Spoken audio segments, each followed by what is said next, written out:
Welcome to Adventures of Alice and Bob, the podcast where we get root access to the people shaping the world of cybersecurity today and find out a little bit about their journey, the events that have shaped their career, and the things that still keep them up at night. For the first recording of the new year, welcome to 2025. I'm kicking it off with a bang with Mishaal Khan, a cybersecurity professional who has spent over 2 decades thinking like an attacker so he can stay one step ahead of the bad guys. From his early days modifying PC games to his current role protecting high net worth individuals and hunting down cybercriminals, Mishaal has a reputation as one of the industry's leading experts in open source intelligence gathering, investigations, and social engineering. As co-founder and chief privacy officer of Decisive Resources, he helps organizations strengthen their security posture while also maintaining his very own strict standards of privacy. In fact, I've heard that you won't even find a single photo of him through a Google search, and he assures me this is very much by design rather than coincidence.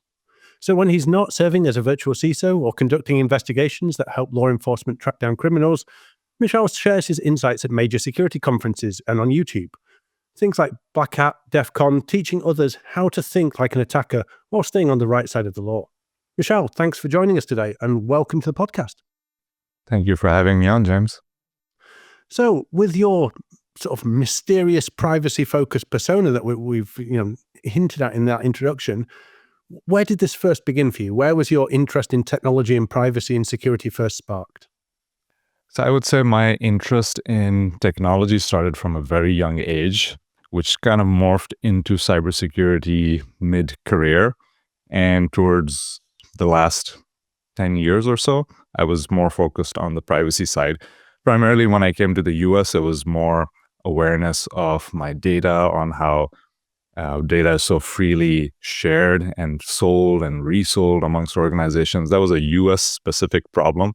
I came from the Middle East. I grew up there. And in Asia, in Europe, we don't have this issue of data privacy. A lot of data is just private by default. But in the US, it was very different. So when I came here, I struggled a lot with scrubbing my own information, my home address, my everything was online. So I became very privacy conscious. I wasn't so privacy conscious starting off in my career, but I was always very, very tech savvy from a very young age. And I believe it's a family business that you come from in terms of technology, that actually there was a family computer business you first started off learning the ropes in? Yeah. So my dad had a computer repair shop, and sort of like if you've seen that series, Mr. Robot, where his dad also has a computer repair shop. So it was kind of similar to that. So I used to get a lot of computer parts at home. My dad used to bring a lot of different parts to kind of build a computer. So I build, early computers, a 486, a 386 computer, and then moved on to a Pentium 1 and stuff. So me and my brother and my dad and stuff, we used to kind of work on computers hands-on. So from a very young age, I would say probably, grade 4 or 5 and 6, I was building computers, motherboards, RAMs, hard drives, assembling them, and then putting on an operating system and learning the very basics of how things work. So from that age on, I was sure that I was going to go into computer engineering or computer science, and I was never in two minds from then on. So I was like, onto hardware, and then eventually moved on to software because we installed games on it, and the initial versions of these software and games were very rudimentary and they were easily, quote unquote, hackable. So that's what we kind of used to test our skills on locally installed programs, and that taught us a lot. So just take us back to some of those modification of games, because I know this is kind of one of your early interests and early sort of foothold into the kind of the world of security and hacking. And it is something that, a lot of people get into. What was it you were trying to achieve there, and what kind of things were you doing? Yeah, so initially, as a kid, you have certain passions and goals and interests in gaming. So our passion was playing games, progressing on to the next level. And initially, when we used to play these rudimentary games on these diskettes and floppy disks, there was no save button. So if you play a game, you had to play for hours and hours. And if you escaped the game, there was no resume or save option. You had to start from level 1 again. So our motivation was, how do we beat certain levels to reach level 10? When we restart the computer. So we looked into the code, and there was basic instructions in the code, how to skip levels, how to get into And we used to play this game called Doom, Doom 1, Doom 2, and how to get into God mode so nobody could like beat you or nobody could conflict harm on you. All these little cheat codes we either discovered from forums or just looked at the code, cracked it, and it was all plain text. Nobody was encrypting their code at that time. So it was kind of, I say open source, but not really open source. We were inspecting and modifying code. And there was no online games per se. So it was all locally hosted and it was easy to crack. So once we did that, it gave us more motivation. So we would skip levels and it would give us some satisfaction. And then our curiosity, I say the mind of a hacker works in a way as what else can I break? If I could do this, what else can I do? So I started going into websites. I said, all right, here's a whole online world of web applications. This is also code hosted in someone else's computer. Maybe I could modify this code to do something it's not intended to do. And that is the initial step of how a hacker thinks. And from then on, I was just, breaking stuff, experimenting with stuff, but never with malicious intent, always with the intent to learn and to improve the technology. And in those early days, a lot of the guests we have on very much started in a similar way that you did there, but there wasn't a security industry as such. There wasn't a job as a pen tester, as a network security engineer, perhaps. So what were your first steps in the industry that then led you into the career you're in today? You're right, there weren't any. So I think I started off mostly with web design, creating websites, basic websites, and then going on to more advanced websites, dynamic websites, login screens and stuff like that, client server-based stuff. And then I went into networking. So my first few jobs were as help desk, fixing computer problems for companies. And then I quickly advanced onto networks. I worked for large organizations like Cisco, where I got lots of Cisco certifications. I became the network expert. I understood how the internet worked very well, from routers to switches, access points, firewalls. And I was never into security per se, because security at that time, and I'm talking about the late 90s, when security was just starting, it was starting to become mature as a field on its own. Security at that time was firewalls. That's about it. So it was network security, and it was quite boring because you couldn't see stuff. There was no, cool things. There wasn't ethical hacking. There wasn't pen testing. There wasn't a lot of those things. So I didn't like security at that point. I liked networking as a whole. But then I realized I have a lot of security skills that I had developed over the years from college, from university, from just poking around. And I said, there must be something more to this. Then I discovered ethical hacking, and I discovered this whole new field of providing services for security, which is pen testing, vulnerability scans, security reviews, and so many other products, services, and layers upon layers of security. And that's when I said, all right, let's make an entire career and field out of this. And I was early on because stuff like that didn't exist. I had very little competition on the security services side. So I started early, and it was fun. And I think from the research we've done here that obviously quite a hard guy to research as well. So I think we should get brownie points for discovering some of these things.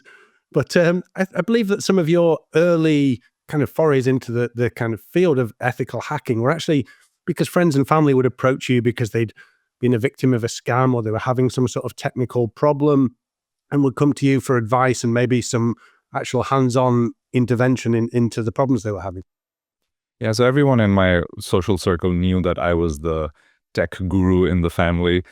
So everyone used to come to me for problems, whether it's the popular printer problem or some computer issue, or press Control-Alt-Delete and cool, you've achieved a miracle, solved an issue. It was anything from that all the way to I've been hacked, my email address I can't get in, or my social media account. Someone's posted stuff on it. What do we do? So there was a lot of confusion back then because security wasn't in place. There was no such thing as MFA. There was no such thing as password manager. So passwords were easy to guess. For me, this was like very easy stuff. I'm like, yeah, sure, they guess your password. What's your date of birth, or what's your dog's name, and simple things like that. And people didn't really realize how easy it was to hack someone. So my job then became education and awareness, but also to unhack the person, like hack the hacker. So I used to kind of figure out who hacked this person. Everyone left clues online, a digital breadcrumb. So I used to follow that digital breadcrumb. which used to lead me to the perpetrator. So I used to solve a lot of these, little scams, hacks, and crimes within my extended social circle. So people knew me as the hacker and the family and the person who could, get the job done and figure out what's going on. So it was fun. It was a lot of, I would now call that as open source intelligence, ethical hacking, stalking the stalker. Those things weren't very common back then, but since I was much ahead of the curve, I helped a lot of people out back then. And till today, that hasn't changed. Till today, I'm pretty much that same person who's in the community, helping others out on a very different level now. Obviously, my skill sets have grown and increased a lot more. So now I help on a much deeper basis. I involve law enforcement when there's something big enough, or I just advise people on how to stay secure and stay more private. I think one of the interesting things with yourself is you often get people in the community who are very focused on the technical exploitation side of things. And like you were saying, often people, hackers, con men, whatever you want to call them, are actually exploiting weaknesses in humans. They use predictable passwords, they use things like their date of birth, they use all these kind of things. And it strikes me that a lot of the things and the awareness you've been trying to spread is not always on the technical side, but actually it's balanced on the human intelligence side. Do you think that's something that a lot of people in our industry often underestimate? Oh yeah, absolutely. We call it social engineering as an entire field where you're basically hacking the mind. And that has been happening since day one. Con artists have been doing before the internet as well, and they continue to do it today. I would say the strongest hacks even today and the biggest hacks all involve some element of social engineering, which is a phone call or some open source intelligence they did online, knew a little bit about the CEO or executive, and used that little piece of interest or hobby of that person and exploited that in a phishing email or a vishing or voice-based call. So social engineering is basically enhancing basic hacking techniques. Without it, it's easily identifiable and people can catch it pretty easily. But social engineering is, in my opinion, one of the strongest fields of hacking that exists today. But it's nothing new and it's not going away anytime soon. And I believe you've done some social engineering exercises. So as well as being the guy people turn to fix their printer, I believe in the past, through your wife, that people have actually turned to you to uncover things in relationships that aren't going well. So maybe you could tell us a little bit about how you became involved in your wife's friends' relationships. Yeah, so that's an interesting story. That was early on, over 15 years ago. One of my early hacks is when one of my wife's friends was struggling with a relationship and asked for help, and she suspected that her boyfriend was cheating on her. And I'm like, all right, let me figure this out. If he's cheating, then he must have a trail of emails and stuff, and he was always out and about and missing. I'm like, let me do her a favor. So I kind of hacked into his email account. The way I did it is pretty rudimentary, and you'll kind of notice where I'm going with this, that things haven't changed much at all. I crafted a phishing page, a landing page, which looked like a Hotmail e-greeting card. So Hotmail was the dominant service there, and he had an Hotmail account, but there was no service called an e-greeting card. So I made up a service. It was called, someone has sent you an e-greetings on Hotmail greetings. And this was the email that went out. The link in the email was some free website that I hosted a page on. I still remember the website. It was called 000webhost.com. The service still exists. And it allowed me to host a custom server there. And it was a little complicated because the landing page just had a Hotmail login screen. And then there was a second page that had the e-greeting card on it. So my task was, when somebody enters a username password on page 1, it should redirect to page 2. At the same time, whatever they put into those fields should be emailed to me in the background without the person knowing. So I had to figure that out. That was my motivation. And I figured it out. I used CGI scripts in the past. They don't use them anymore, but it's a server-side language. And it basically emailed whatever was in the username password. You could enter garbage in it, and it would just email me garbage back. But people don't realize that. They're like, oh, an email field, I should put in my email. It says enter password. Maybe I should put in my password. I need to know what's on the other side of this page. Curiosity, social engineering. So I send him that email, and lo and behold, he put in his correct user credentials and he got that page. So from his perspective, it was all, nice and dandy. He got a e-greeting card from, some secret admirer, and I got credentials. I logged in, and there was no MFA, there was no geo blocking, features that they have today, and he didn't get notified. And I just looked through the emails, and there was quite a bit of evidence that he was, having an affair or cheating with her on someone else. And I just told her, I said, hey, here's the credentials. You can log in yourself and figure it out. And, all in all, that kind of saved that person a lot of trouble, a lot of emotional stress and drama in her life. But to me, it was fun, easy, and very, very successful. And I mentioned this technique because that exact same technique I use today when people hire me to do phishing campaigns for them and test companies' phishing responses. The difference is maybe back then it took me 5 to 10 hours to do all of this, create a page and the logic and everything. Today, it may take me half an hour to accomplish the same thing. And then today I can do it in mass. I can send out 5,000 phishing emails versus back then it was pretty basic and one at a time. So it was an interesting thing, but things haven't changed at all. Well, it is interesting, isn't it? We now have Evil Jinx and all these kind of off-the-shelf toolkits that threat actors can deploy, phishing as a service effectively, attacker in the middle things to capture. Because you mentioned there, things like no MFA, easy to intercept, just the plain text credentials there. But unfortunately, I guess you probably find today when you're doing these phishing campaigns 15 years later, that still there's a lot of accounts without MFA, still there's a lot of people who will fall for these scams. How effective do you think these techniques are today versus, when you were hand building them 15 years ago?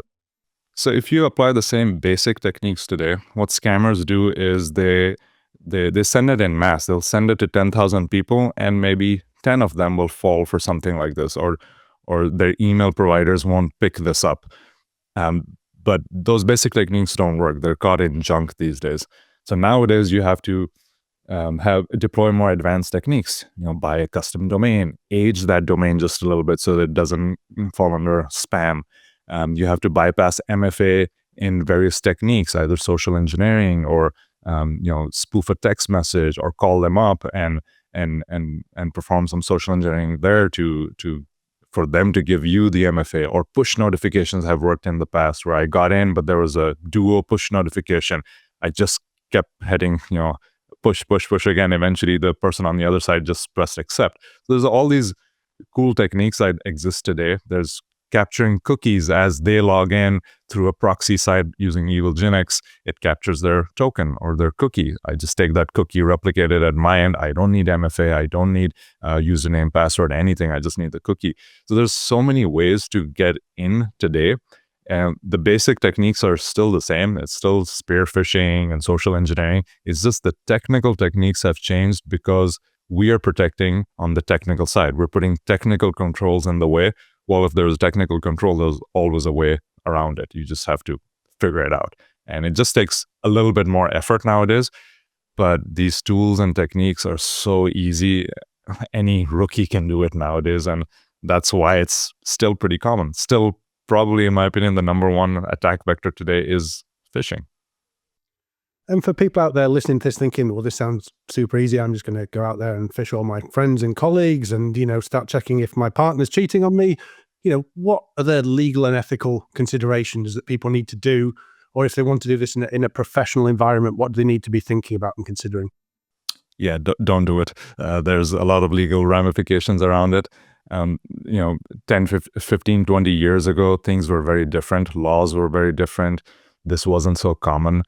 And, when you do something like this, always make sure, you've been tasked to do this. There's a contract with someone to do it. And even if there is, and, even today when I work with law enforcement to find out hackers and perpetrators of crimes or stalkers, I don't break the boundaries there. So I don't hack into their accounts by sending them phishing emails to figure out who the person is. That's illegal. That cannot be used in court. In fact, if anyone finds out, I could get in trouble and I could spend time in jail because of something as simple as that.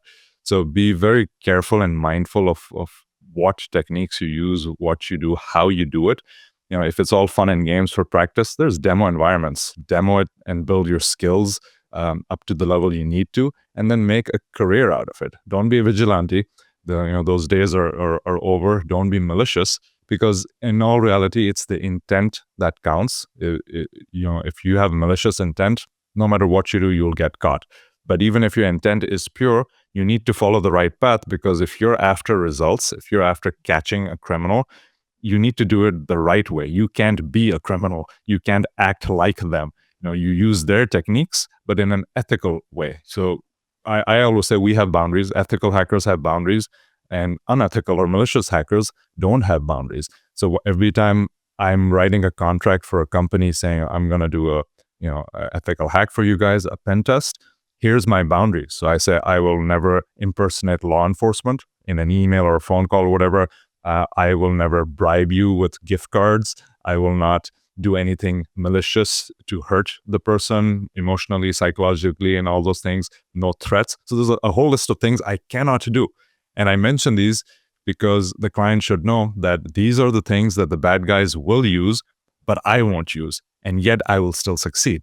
I have a very high percentage of success because you don't need to go that route to do your job. So you have to know all these things beforehand, and that's what makes you a more mature and ethical hacker. And you talked there about, making sure you stay on the right side of the law. And one of the things, without stealing someone's credentials or manipulating them directly, one of the things that you've really been an advocate for is OSINT, open source intelligence gathering, going online and just finding there's so much information out there about people that they might not even realize. I think probably the most extreme example of this is a live webinar you did at the Layer 8 conference. Maybe you could talk to us a little bit about what you set out to achieve on that stage, what exactly you did during that conference presentation. Yeah, that was a fun little webinar. So the goal of that webinar was to show people one of the many concepts of open source intelligence. And that concept was pivoting off of information.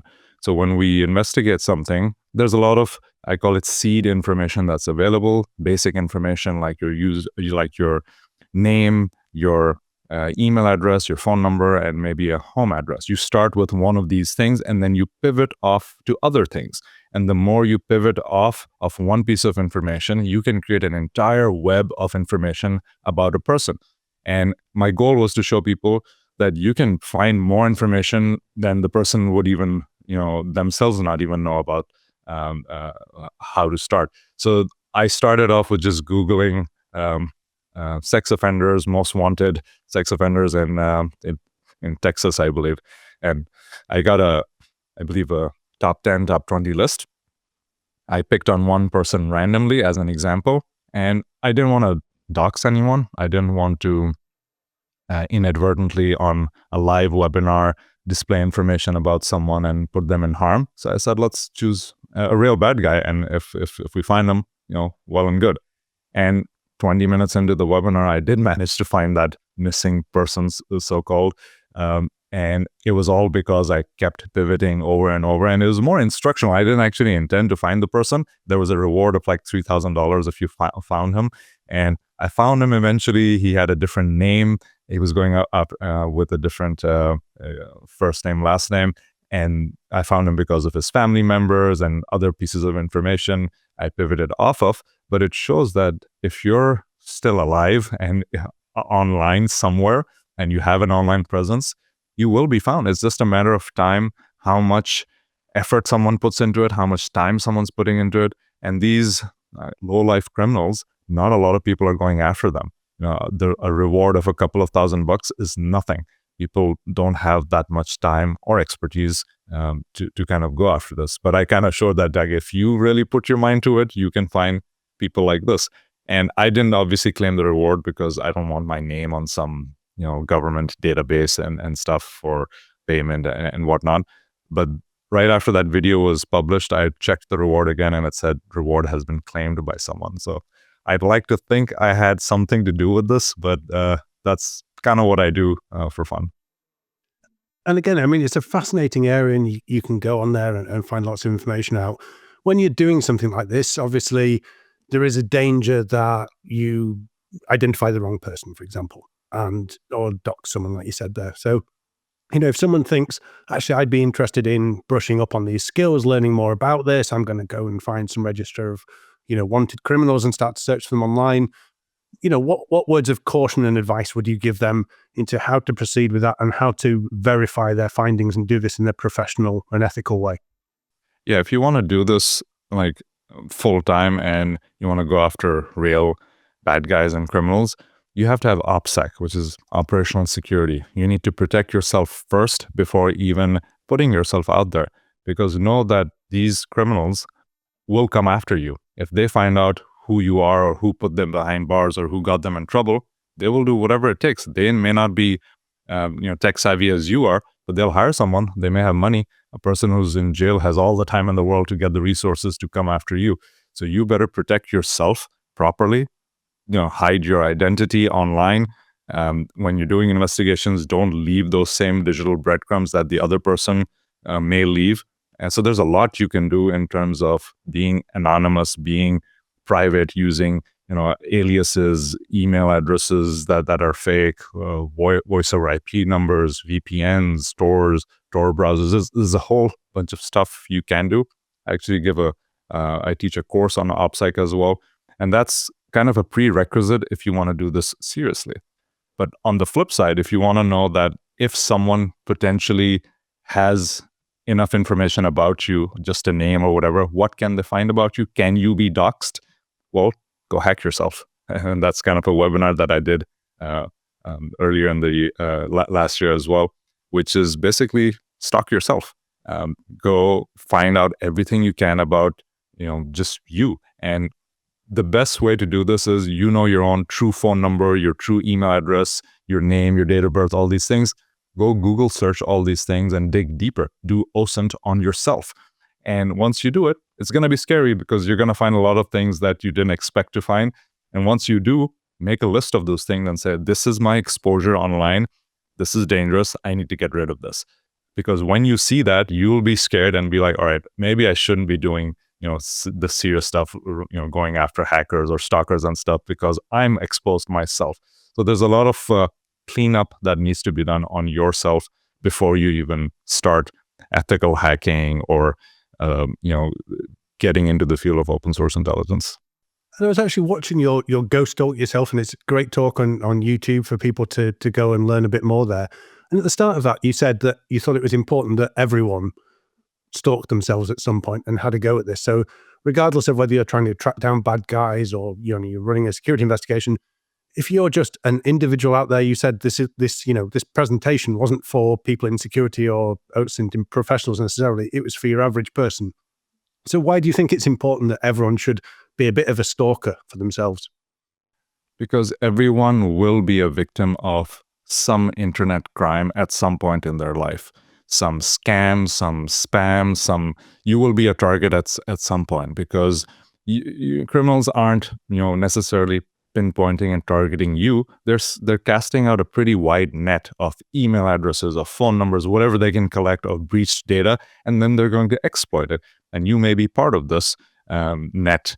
So it's always beneficial to know what's out there so that you can protect yourself and also have some awareness and not be gullible saying, I can't be hacked. There's nothing about me. You can't find enough about me. Because when people do find information about themselves, their mindset changes. They're like, maybe I should be a little bit more private. Maybe I should be a little bit more secure. I saw my own password on this breached website, which was in the ClearNet. I thought only the dark web had this information, but the ClearNet, a Google search had my password on it. So when people see this stuff, it makes my job easier. I don't have to convince them and saying, hey, you need to be more secure. You need to be more private. No, they already saw it. So seeing is believing. And that's why I feel everyone should just spend a half an hour, stalk yourself, see what's out there, and see, are you comfortable with that level of data? If you are, well and good. But in most cases, you won't be. And if you're not that tech savvy, ask a friend. ask a friend like me. There's many people like me who do OSINT out there. Just ask them and say, hey, what can you find about me? I did my own research. I found this much. Can you spend 10 minutes and do that? Because what I can do in 10 minutes, the average person can do in like 4 or 5 hours. And it's amazing the information that can be exposed out there. And in terms of like, it's one of those concepts that we, in security circles, we talk about understanding the attack surface, and increasingly people thinking about their identity attack surface as a company and as a business, but rarely are people thinking about that as an individual. And I know you work with specifically high net worth individuals who this actually really, really makes a difference to. And actually most people, it probably does. What are some of the key pieces of information that you commonly find out there that can be used against someone that people might not even realize exist? I'm glad you brought that up, because people usually think privacy is something personal to me. It has nothing to do with my security or me being hacked or the company being hacked. So what I do for high net worth individuals is I take care of their personal lives, personal digital privacy, because that is what the hackers will attack. So these high net worth crimes that happen, people don't just attack company networks or company Wi-Fi. They pick individuals and they do social engineering on them. They'll pick an executive and do an entire dossier on their life and say, all right, your kids go here, your wife is working over there, and your personal Gmail address is this. Now they're going to hack your Gmail address. Your corporation is not responsible for protecting your personal email address. Or are you using MFA there? They're not responsible for that. It's a personal thing. What about your phone number? Can they, SIM swap your phone number? That's, again, a very personal thing, and companies don't help out on that. But the attackers will attack you because you're part of a company. They need to extort you for money or whatever. Even if your personal privacy is pretty good and you can't be found online, what about your spouse? What about your kids? Can they blackmail you with their information? They do it all the time. So my methodology is, sure, have the security measures in place, but also have the privacy measures in place, because in my opinion, I've been doing pen testing almost all my life, and the most effective way for me is to go personal. And also, I say this is like step one. Step one in any hack is find basic information about the person, and then step two is exploit that basic information. But what if I can stop you at step one? What if I as a hacker, I can't find your personal email address. I can't find your phone number. I only know your name, but I don't know where you live. I don't know your wife's name or husband's name. I don't know anything else about you. How am I even going to start that phishing email or that phishing call or hack? It becomes almost impossible to start. And when you put that level of hindrance in front of a hacker, they move on to the next weaker target.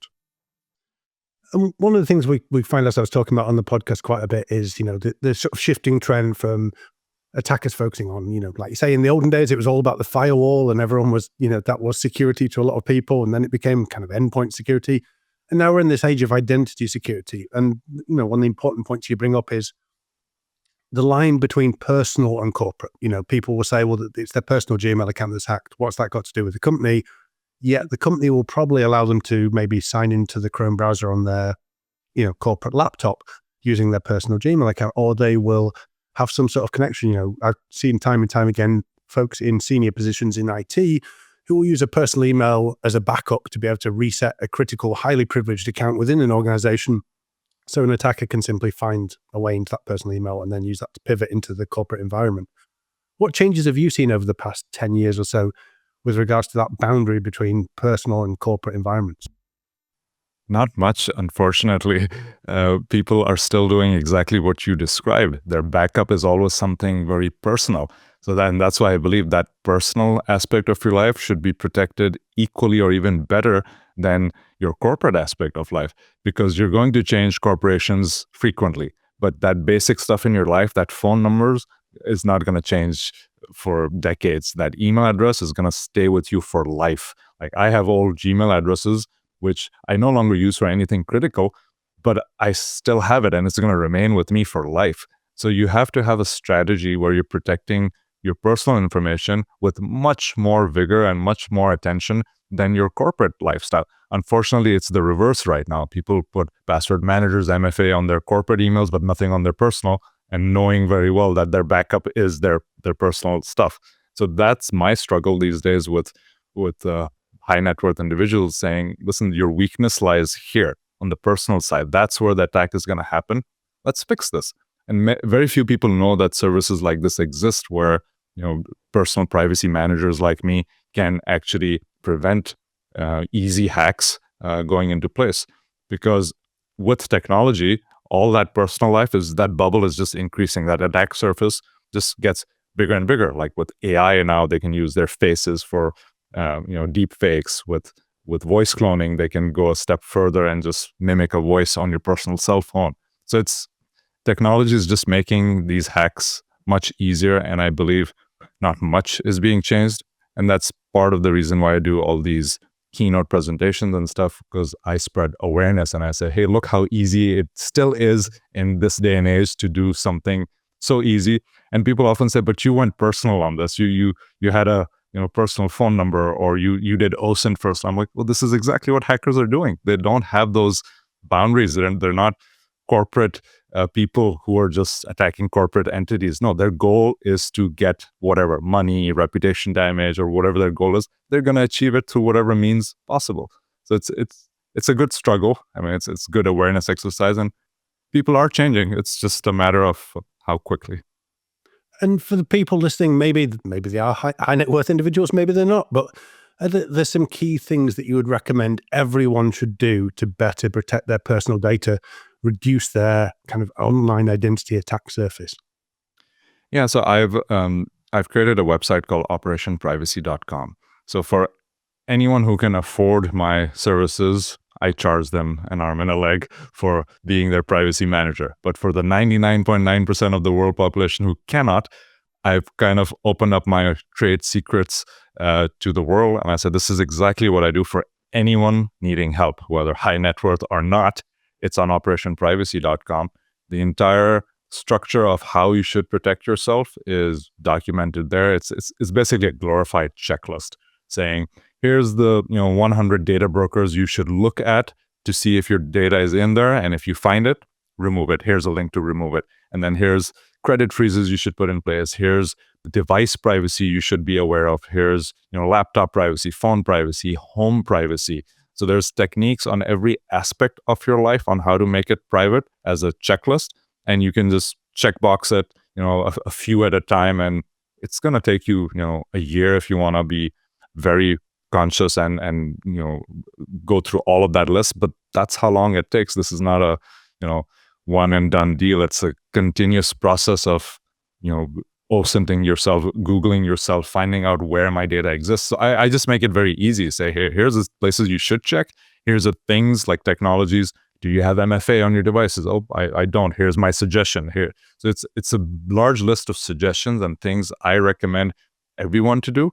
And I've posted it online, and I've kind of made it a little bit easier. I've made like tiers. Are you conscious about privacy? You should do these. Are you serious about privacy? Then the list grows. Do you really want to be a ghost online? The list is even larger. So I've kind of made it digestible in a way, but that's the process today, at least in the US. It's mostly US centric, but a lot of advice is universal. Yeah, I'm actually curious because at the start of this conversation, you were talking about some of the things that surprised you in terms of data privacy when you first moved to the US and started seeing obviously your name popping up in different systems and the efforts you've gone to make sure that is kept as private as possible there. What do you think that the trends are at the moment? Because from my perspective, I see a lot more erosion of that privacy. We've got more and more connected devices, more accounts for everything. There's more of an expectation that information is ever. And I feel like people have kind of almost given up on privacy to some extent. What's your take on that, where we are today and where we actually need to get to, not just as a personal individual, but actually in terms of regulation, technology, and industry in general? You're right. People have given up because they see no end to this.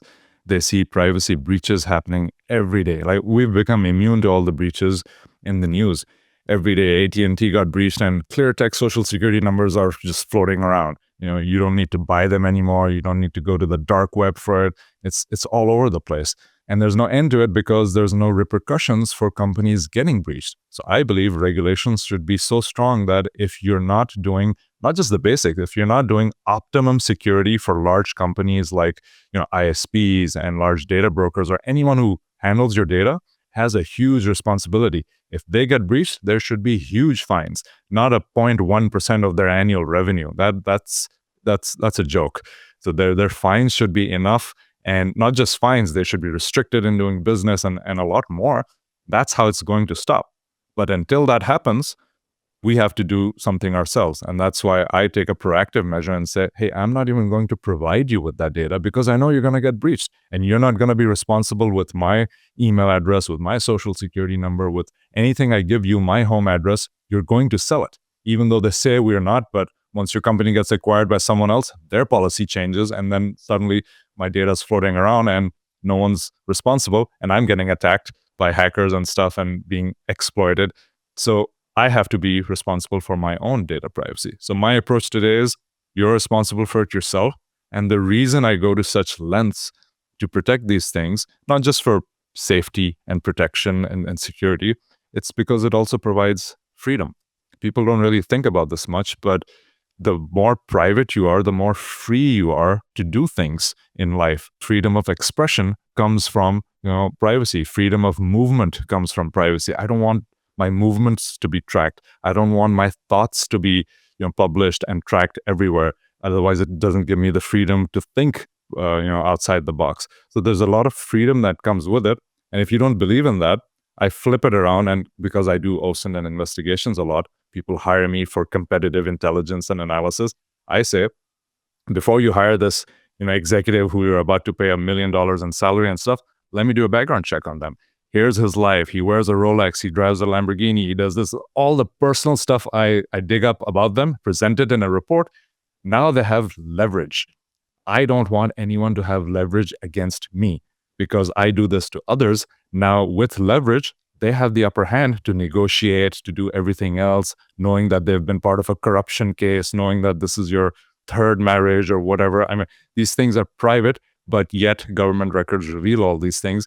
So it just puts leverage to one party, and then the other party is at a disadvantage. So privacy would achieve that level of freedom for a person to be who they want to be without someone, you misusing their data against them. Is there ever a downside to it? I know I've been involved in conversations with employees before where we've been looking to hire someone, and someone in the room has said, I can't find out anything about this person online.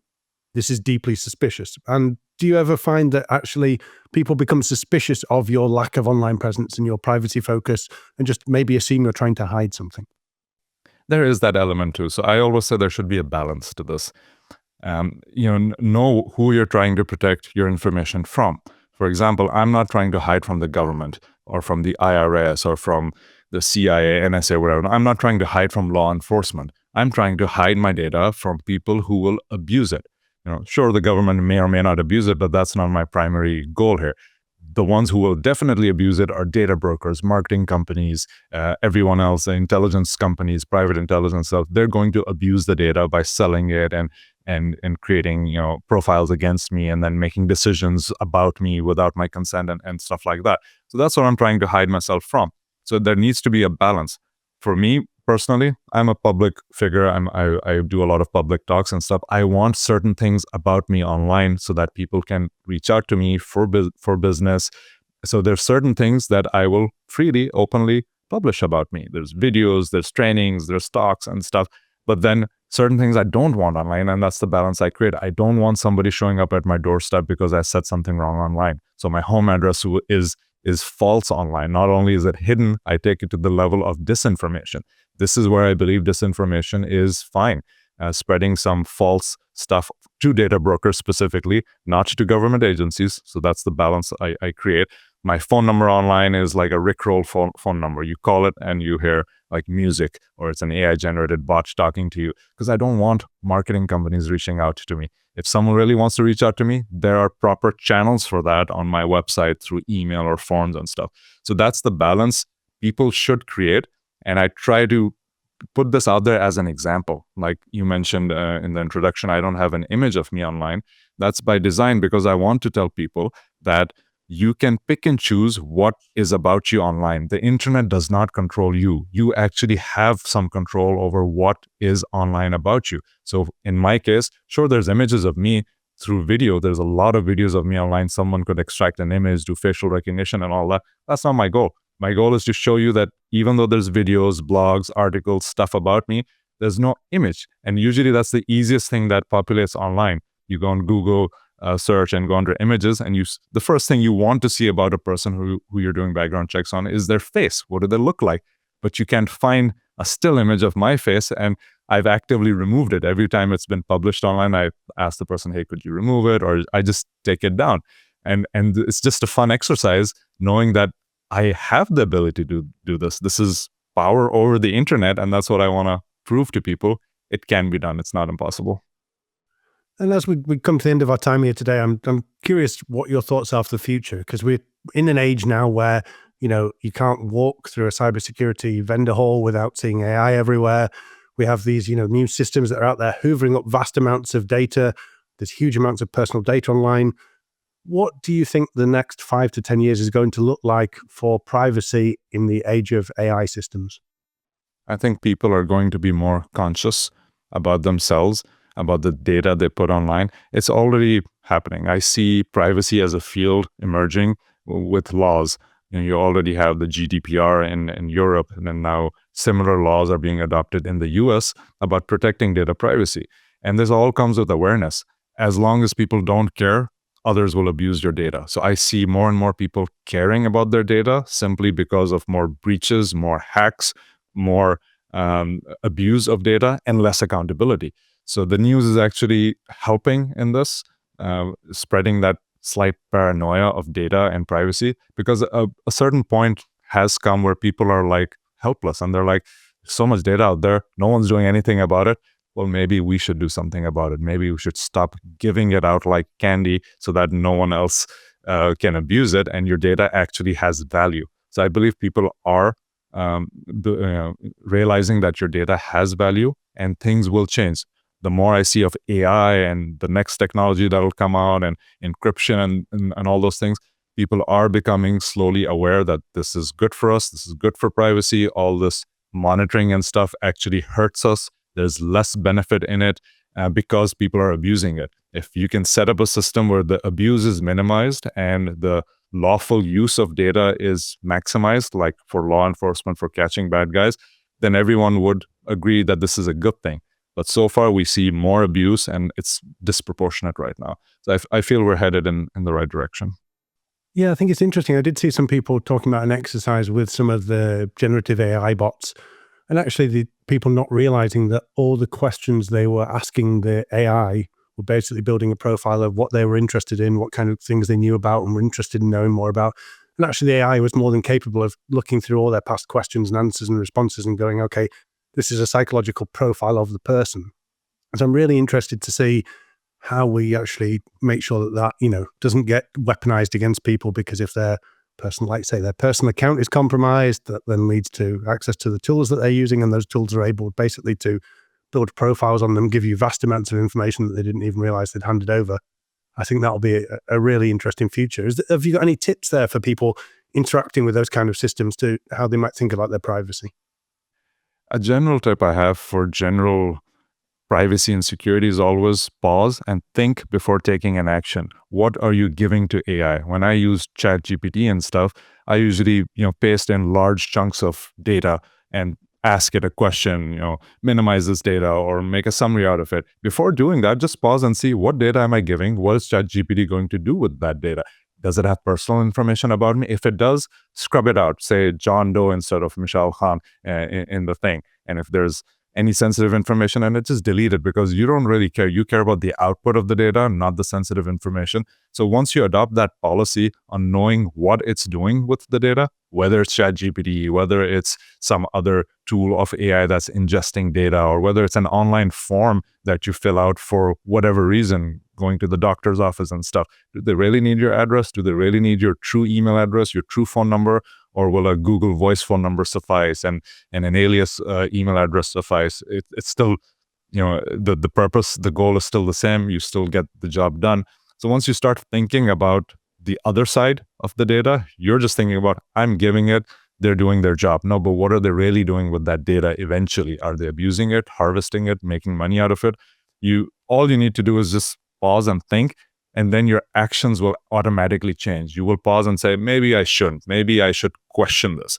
When people start questioning these things, that's when change happens. And before we wrap up today, what are the best ways for people to find out more information about you, some of the projects you're working on that you've mentioned there, some of the the businesses you run? What's the best way to legitimately find you online without having to do the full OSINT and track you down through the breadcrumbs? Don't Google me. There's a lot of disinformation. But I think the best way is either my LinkedIn profile. I'm active on LinkedIn. That's probably the only social media I am active on for work, for professional purposes, or my website, mishalkhan.com, which links to my LinkedIn and other projects other websites that I own. That's perfect. Well, we'll make sure we put those in the description of this episode of the webinar. And before we wrap up, is there any final thoughts you'd like to share with the audience? Any things you'd like them to think about in terms of privacy and security as they move forward in 2025? I would just say, I always say think like a hacker, meaning think outside the box, think of how things work and what your end-to-end process looks like. People usually don't care enough about things, and then they care when things go wrong. And I'm usually contacted when things go wrong. Hey, I've been hacked, I'm being stalked, and something has exploded in my life digitally. Can you help? I'm like, if only you had taken some preemptive action, some precautions beforehand, which may have caused a little bit of friction in your life, but it would have saved you a lot of hassle today. So that's what I advise people. Take those, proactive approaches today so that you don't have to deal with something tomorrow. If you don't think you're important enough, you are, and you will be. So just think about the long-term consequences of data security and privacy that you take today. Take it a little bit more seriously for your own safety. Well, there we go. You've heard it from the man himself. You should always stalk yourself first to make sure that others can't do it against you. Unfortunately, that's all we have time for today on this episode of The Adventures of Alice and Bob. A big thanks to our guest today, Mishaal Khan, for sharing some of his journey and really taking us through a whirlwind tour of catching cheaters on Hotmail, stalking sex offenders, and staying out of the search engine spotlight there. I really hope listeners have enjoyed the conversation as much as I have and are now maybe thinking about stalking themselves and thinking a little bit more about their online security and privacy there. As always, thanks to our super producer, Jesse, and the team at BeyondTrust who make this podcast happen. I'm James Maud, and this has been Adventures of Alice and Bob.